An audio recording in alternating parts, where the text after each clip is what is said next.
If you're thinking about converting to Islam, or you just did and you feel completely lost, then this video is for you. First of all, Assalamu alaikum. My name is Safa. I'm a 27-year-old revert from the United States, and I converted to Islam about 14 months ago, I would say. I took my Shahada completely alone in my room late at night, and the story is pretty crazy. Ever since then, my life has been completely different. Alhamdulillah, I have been blessed with people that have been there with me every step of the way and have really given me the right guidance that I needed for the level that I was at. But I also know that not everybody has that experience or has those people in their life to support them and be with them through the hard parts. Some of you are all alone. Some of you are Googling stuff at 2 a.m., like how to be Muslim or what does it mean to be Muslim. Some of you are probably terrified of telling your family. I know the feeling. And some of you are probably also on the edge of taking your Shahada and something is holding you back and you're not really sure what it is. So today in this video, I wanted to share my story of how I converted to Islam, because while converting to Islam is the best decision that you will ever make in your entire life, it is also one that comes with challenges and tests. So before I tell the story of how I took my Shahada, first we gotta go back into the past. So for those of you that can't tell, I am a white girl from America, from the South, and I was raised in a predominantly white Christian Southern subdivision.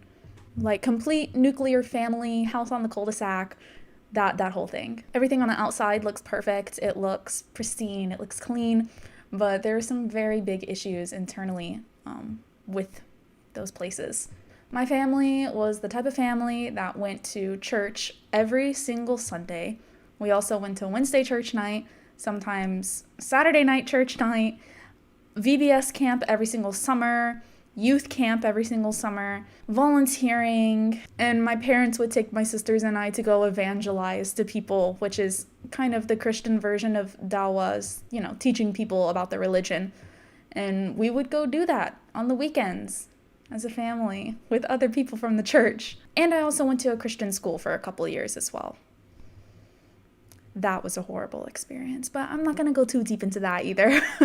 So whenever I say that I grew up in a Christian household and a Christian family, it wasn't just like, oh, we went to church every now and then. Like, no.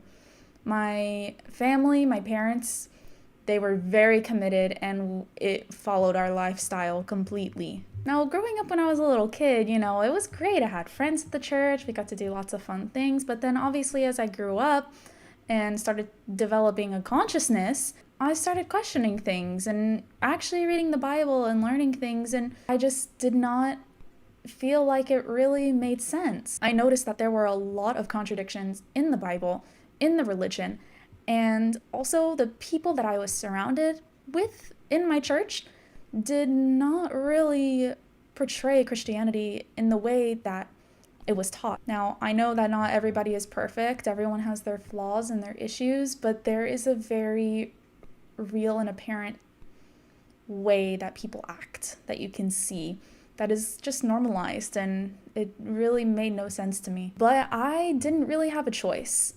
I still had to go to church every single Sunday. I still had to go see these people. I still had to go to all these events, even having conversations with leaders in the church and my parents as well, asking questions, raising doubts, raising concerns, and every single question is just met with, oh, you just need to have more faith. You don't have enough faith. You just need to pray more. But I wanted real answers, but nobody was able to give that to me. So when I grew up and I moved out of my parents' house, I decided I was done with religion, completely done.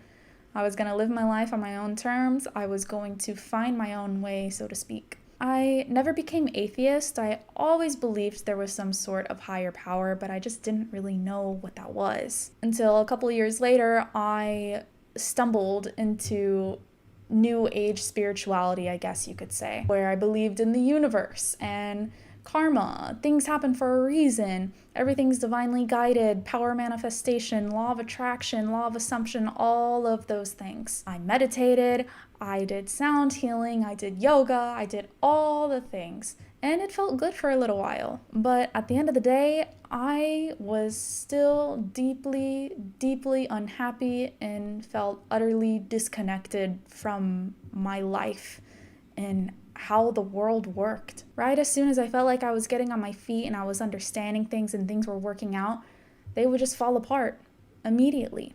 And even though I'm a very, very positive person, I see the good in all things, it still just felt like something was missing from my life, and there was really nothing that I had to fill that hole. I started going down a really bad path, and one thing led to another, and I just was not in a good place. And then what some would call coincidence, I call it Allah's plan, obviously, a person came into my life. This person is a very dear person in my life now. They're not just some random person that came along and left. They were Muslim, and I had never met a Muslim before. I obviously had a lot of questions, and they had questions about how I saw the world. I had questions how they saw the world. And surprisingly, I did not know enough about Islam as much as I thought I did. Growing up in the US, growing up in a Christian household, our church, with all the Islamophobia they spread and all the misinformation that is online, on the news, everywhere you see, Islam is just not portrayed in a positive light. And I fell victim to that too. But once I actually spoke to a real Muslim and learned things about the religion, I kind of developed a little bit of curiosity. This person encouraged me to read the Quran, so I did. But I only read a few pages, and while I thought it was really interesting, I was like, okay, cool, whatever. Closed it, went on with my life. Oliver, are you gonna be in my video? But then a few months later, I was in a really dark and deep place, and felt like I had nowhere to turn to. And then I just got this feeling, or this kind of like download, I guess, like into my mind. And it was just this voice. It was just saying like, read the Quran, read the Quran, read the Quran, read more of it, read more of it. And I had nothing else to do. I didn't have a job. I didn't have anything going on with my life. So I did, and I read more of it. I decided to start it over because I'd only read a few pages of it, and that was also months ago. But as I started reading it, or rereading it, I guess, I was reading the same words that I already read, but for some reason, it's like the words were just hitting different, if you know what I mean. Every single word spoke to me. Every single sentence spoke to me. I really felt like God was talking to me.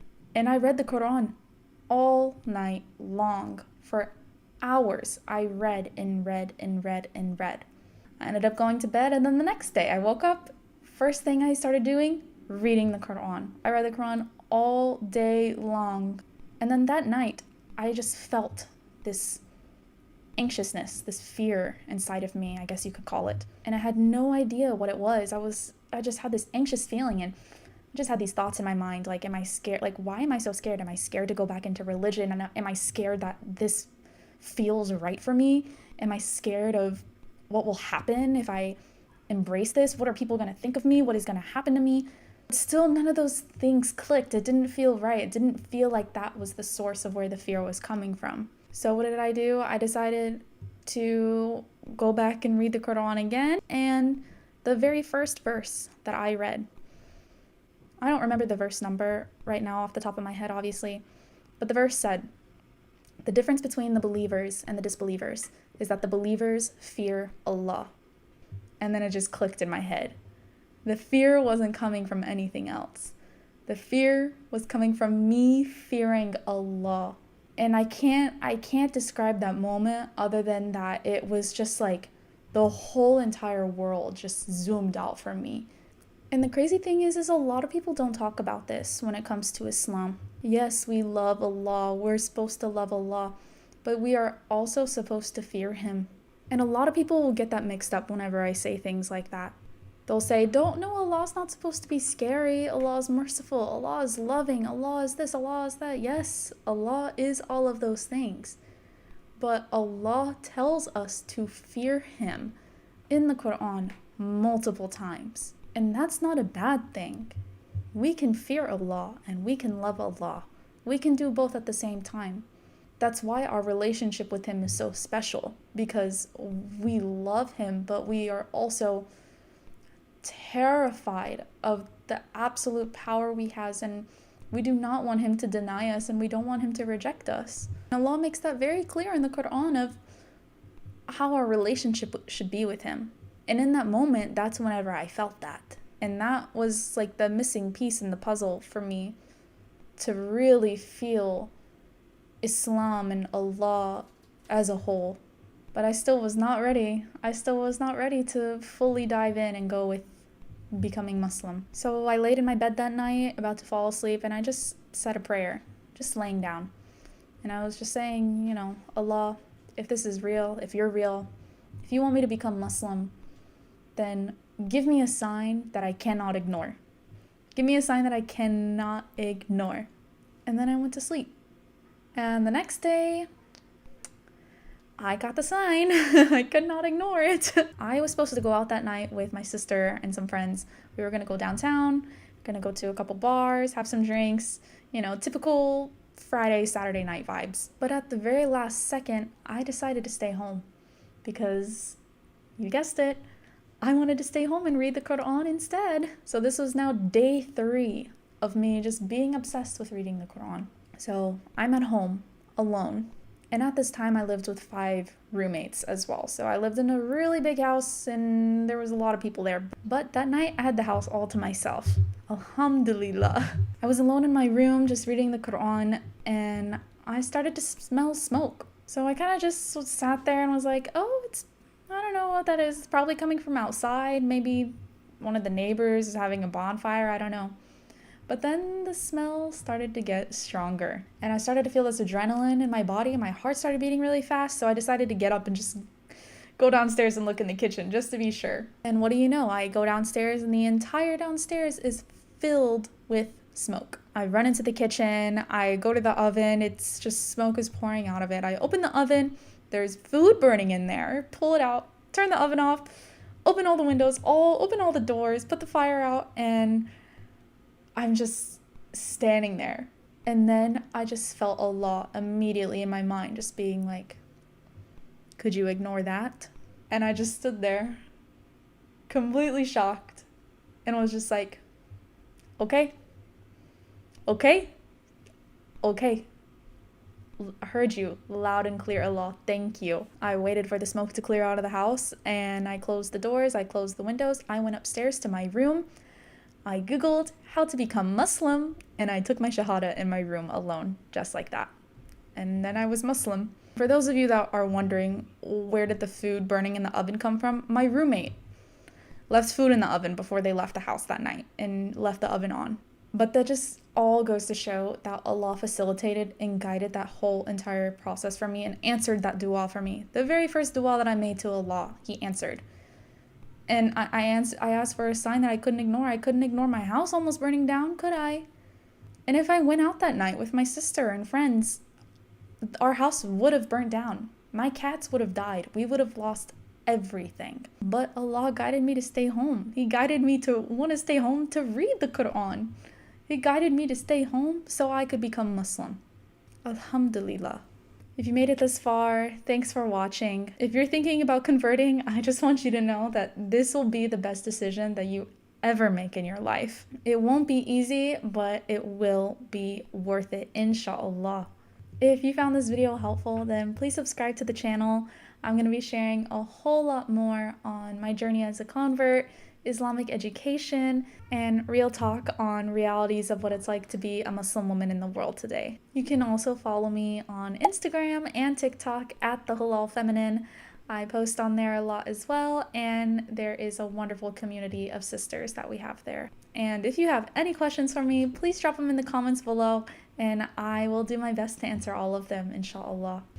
May Allah continue to bless all your paths. May He make everything easy for you. May He all grant us beneficial knowledge. Ameen. Assalamu alaikum wa rahmatullahi wa barakatuh.